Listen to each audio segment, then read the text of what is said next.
up in the loft, really working hard up there. And in all honesty, I have to say, it's come on really well.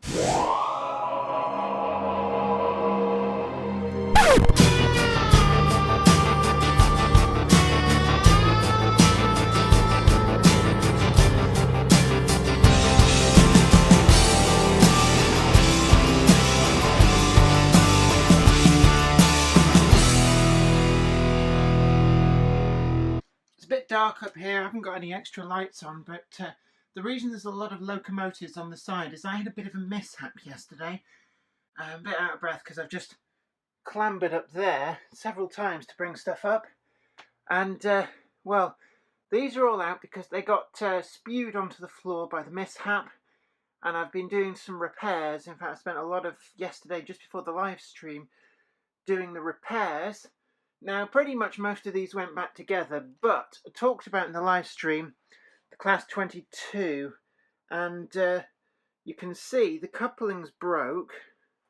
It's actually, let me just get another light on so I can show you better. So ignore the cobwebs, but the actual couplings snapped off both ends, but you can also see the damage to the buffer beam, which is a damn shame. I love this locomotive. So they're pointing slightly up. I'm going to try and see if I can actually get spares from Daypol. Might be that that's repairable. That coupling's currently super glued on. It was the best I could manage. So as to how strong that is, I don't know. I'm going to put it to the test later. But yeah, really disappointed at that because I do like this locomotive. So that was one of the major casualties. And then if I just go to here, there's a class 5 that is actually wedged against that. The glue should have set by now. This is completely dismantled in pieces, the entire cab.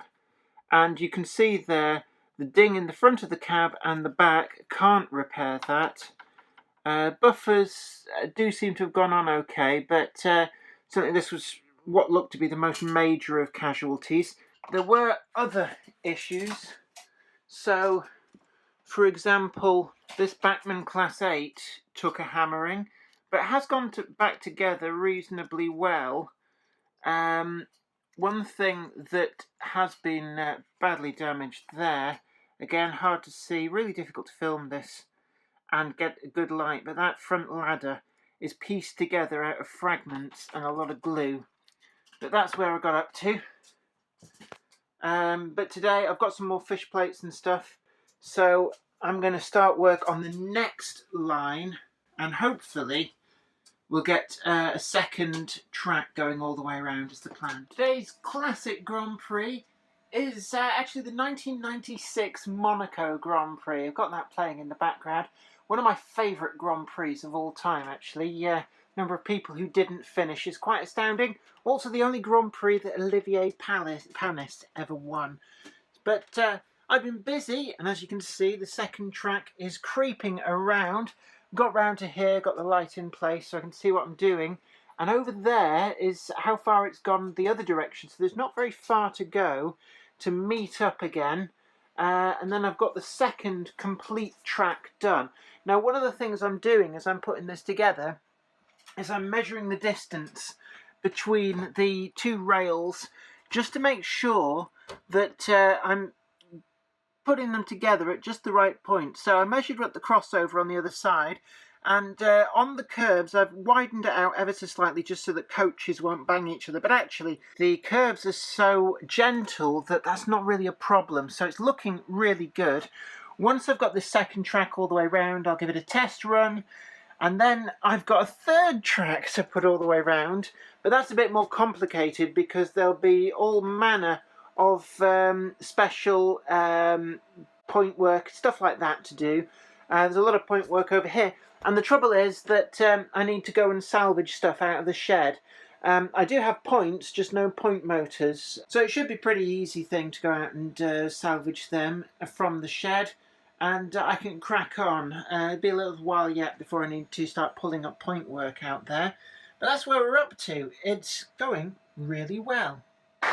Well, we've got track 2 fitted up, running, and seems to work just fine. So just got a random test train, basically whatever was to hand.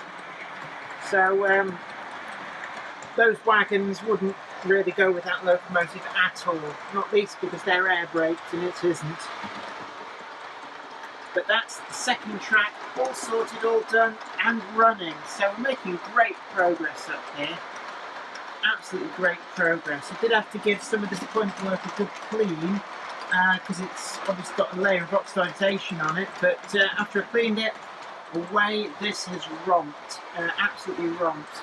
And I was quite glad in a way because I'd been worried that my scissors crossing, which garnered a lot of praise and also a lot of flack, I was worried that it might not actually run properly, but so far it has. So very pleased with that, giving it a good clean. It's amazing how much oxidisation gets onto the track.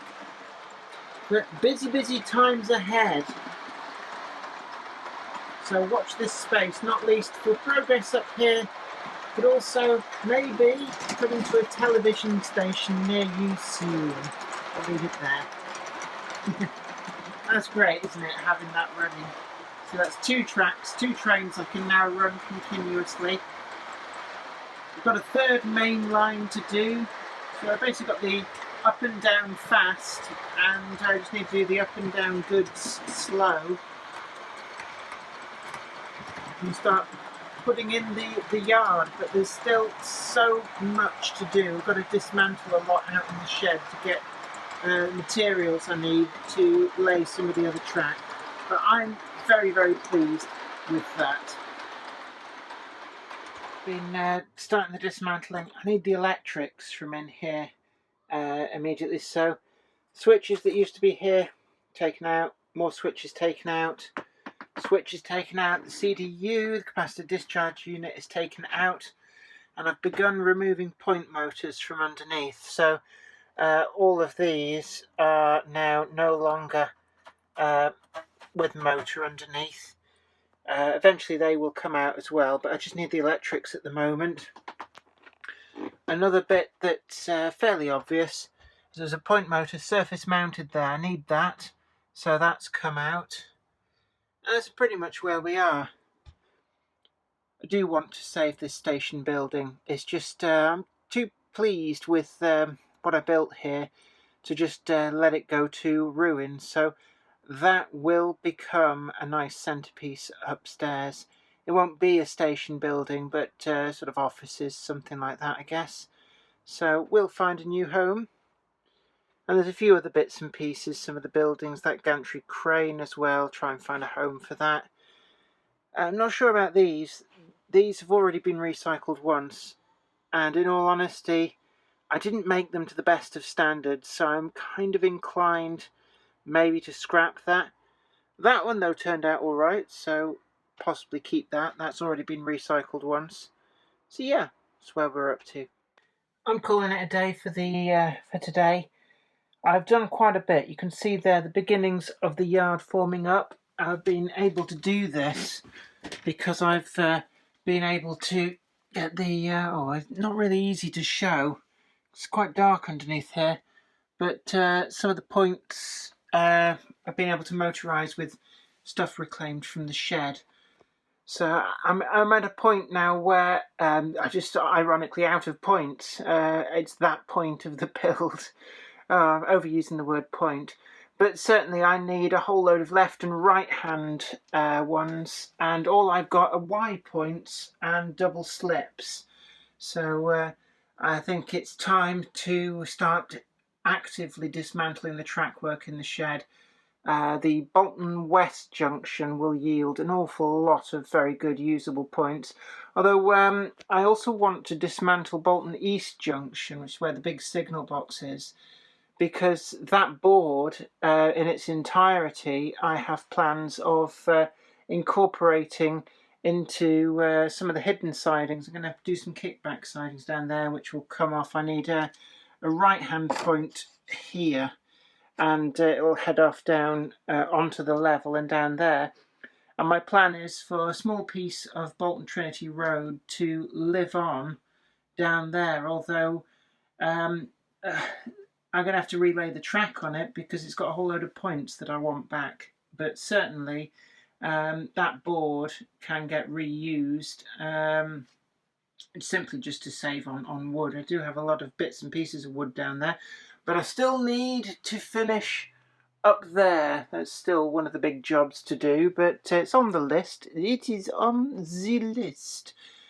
But I'm quite pleased, and you can start to see the shape of what will be the northern reception sidings. So we've got the down.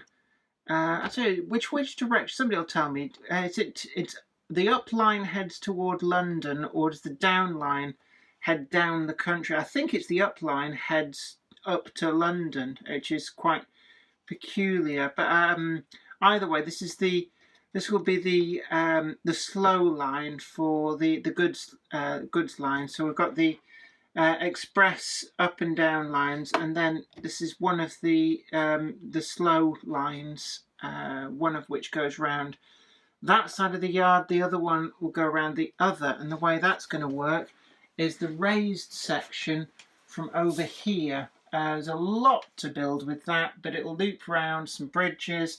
This will all be nice scenic stuff. I'm going to see if I can persuade Les Cliff to help me out with at least some of the scenery build, because he is so good at that kind of thing that I would be honoured to have him build a little bit of scenery. I might try and do a deal with him. He's wanting a whole load of his locomotives DCC sound chipped, so I might do a deal that I'll pay for and do one of the locos, and maybe in return he'll do some scenery for me. But we've also got, there'll be one of these here is going to be the lead into the loco servicing area. And I don't think there's going to be enough room for a turntable. That said, there's a part of me that is kind of warming to the idea of there being a turntable.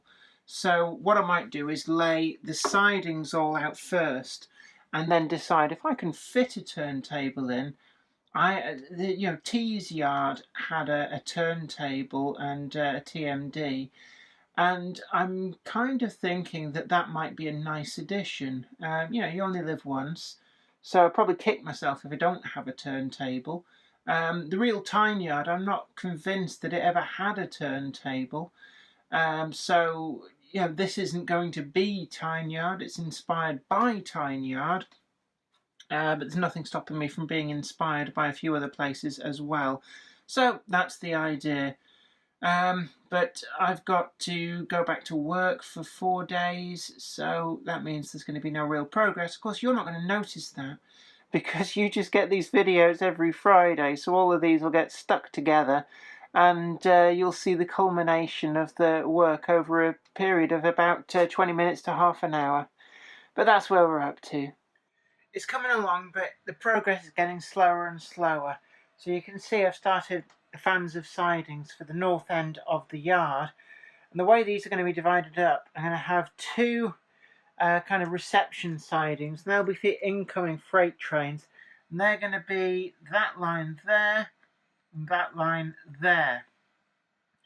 Now the real Tiny Yard obviously had quite a few more, but space is at a premium, and I think that's going to be adequate for my needs. These four here, these are some of the sorting sidings, so they'll come off the bottom of the hump, and they will obviously eventually the trains will hook up and leave from these sidings once everything's sorted out over the hump is how it would work. There's going to be another siding from this point down here, but I've got to put in another point there because there's going to be locomotive TMD squeezed in here.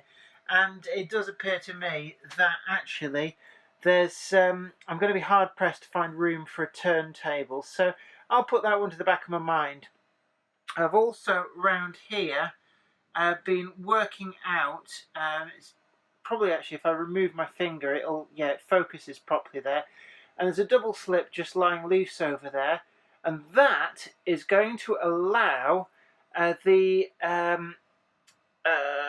I'm going to say up towards London, so the up slow to be able to pass through the yard and cross over the bottom of the ramp up to the top of the hump, which is for shifting stuff up there to be sorted. Anything that's been coming south into the reception sidings will depart the reception sidings to go up a ramp that's yet to be built.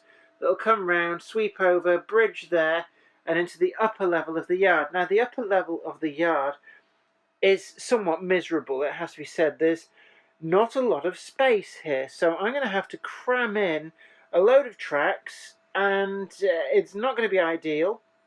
It's not going to allow an awful lot of stock up there, but it just gives a gist of what Tyne Yard was like. But, you know, this is Weir Yard, so it's a lot smaller, and, you know, it just fits the space that I've got available. But hopefully it will have all the essences that I need. Now, I've been starting doing some of the wiring, and to do that, I have cut out from the shed a lot of the wiring from underneath. The reason for this is I need the point motors, but I also need a lot of the wire. I've actually completely run out of wire, so I hit upon the idea of just recycling what's under there. So rather than cutting out the point motors, what I've actually started doing is removing the entire wiring loom complete, well, as complete as I can, and that hopefully will give me a lot of lengths of wire which I can work through and recycle. I don't like throwing stuff away. So that's a plan for there. Whilst we're doing this, classic Grand Prix is on the screen. I need to actually move that monitor because I want to get a display cabinet up here and onto that wall. So on the massive to-do pile. And I need to start ballasting this track, but I've got to colour the edges. I've got a raised section to put in. Oh, the jobs to do this just keep going and going and going. And I've been out of the house most of today for television related stuff. That's about as much as I'm going to tell you about it. Ooh, your interest is piqued, I can tell. And yeah, it probably should be, but NDAs, not allowed to talk about it, but it's going to soak up a lot of my time. And that means that progress is going to dramatically slow up here because I will be so busy elsewhere. It's also my 40th birthday, yes, happy birthday to me, and 10th wedding anniversary on the same day because I'm rubbish with anniversaries, so I figured if I stuck them both on the same day, it was a better chance to remember my wedding anniversary. So that's coming up this weekend, which means I'm not going to get a lot done this weekend. But one of the things I have done, just down here, this is my analog Model D Gagemaster controller. And I've actually, the outermost track is isolated from all the others. I've got insulated fish plates on those points. And the idea is that ultimately there's going to be a rotary switch to switch between either that or the DCC. And this means that I've got an entire circuit of track where I can run DC locomotives away from the DCC, and you know, it means that there's less pressure to convert everything as quickly as possible. So, you know, it's all the little things I can do using what I've got available. So there's certainly a lot of work to do. So I'm going to crack on because talking with you guys, well, that's eating into my building time. I've pulled up all the carpet because I'm laying a new floor, that is over the old floor, and it will have an inch of this insulation in between. It's fire retardant, so don't go on about, oh, you've got to make sure it's fire retardant. You're not telling me anything I don't know. So put down a wooden framework. Oh, sorry, I banged my head there. Put down a wooden framework, screwed it down, filled in with insulation, and I've just, the reason I'm out of breath is I'm just trying to manhandle this plywood. Again, thin 6mm ply, which is going to go down over the top, because what I don't want is big holes getting gouged in this stuff when I'm putting chairs and stuff on there or rolling around on a little rolly chair. So it's all going to fit in. Be nice, carpet over the top. You won't even know that this is there, but it serves a double purpose. It makes the floor warmer, nicer, less echoey, But also it's another heat barrier, also noise barrier between up here and downstairs. So just every little helps. Anyway, I'm not going to make any progress chatting away here, so I'm going to get on with it. Well, I've got the floor back down, the new level, it's all in. I've got insulation underneath everywhere, and I'm particularly pleased with how I fitted it all in underneath there. It's very difficult to see, but there are no gaps, and I fitted it all in. So hopefully that will make downstairs a lot warmer through the winter, because there's an extra heat barrier gone in there. It's only an inch of that Jablite stuff, but every little bit helps. And I need to get on now. I'm watching classic, I think it's an Abu Dhabi Grand Prix, probably from 2010 or 2008, not really sure which, but this is the area. I just want to get it finished off and get up in the apex there done. The main reason for this is we had some very stormy winds, and what's apparent is there's a few little leaks of air. You can see some loft insulation just stuffed into the gaps up in the apex, but I want to just get things finished off and sealed up, and hopefully that'll make things an awful lot warmer. Well, got the apex up there. There's loft insulation stuffed into the triangle above that, which can't touch the slates. I feel obliged to point this out because somebody will bring it up.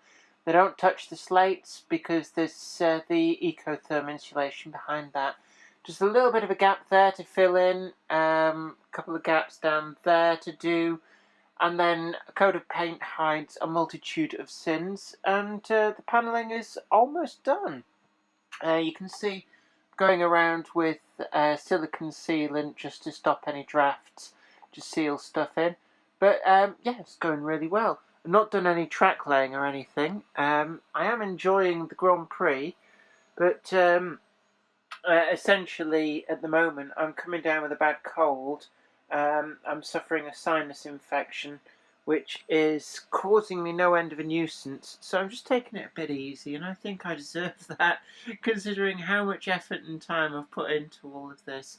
So I think it's time to just go and grab a Southern Comfort and kick back for a moment. So there we are, coming along just absolutely great up here, but all that amazing progress that people saw and thought, wow, you're doing so well, that's going to appear to come to an end for two reasons. One, because the jobs that need doing now take a lot of time, but don't necessarily look like anything special when they're done. But also, I've got a lot of other things going on that I need to get on with outside of the loft, so I can't really spend all my time up here. But, it's the way it always is, isn't it? Today's video has been brought to you in part thanks to the generous donation of my fans on Patreon, and an extra special huge thanks goes out to Anthony Kidson, Mark Anthony, Michael Churchwood, Mark McShane, Bob Threeton, Alec Ralph, Anthony Hunt, and William Wade. If you'd like to help support the show, head on over to patreon.com/Jennifer Kirk. Thank you. Today's video has been brought to you by my books, Bringing Home the Stars, Twinkle Little Star, and also you can get the complete comic collections of All Over the House, Books 1, Books 2, and also the wacky zany Life of Knobty Mouse. Thanks, and catch you later.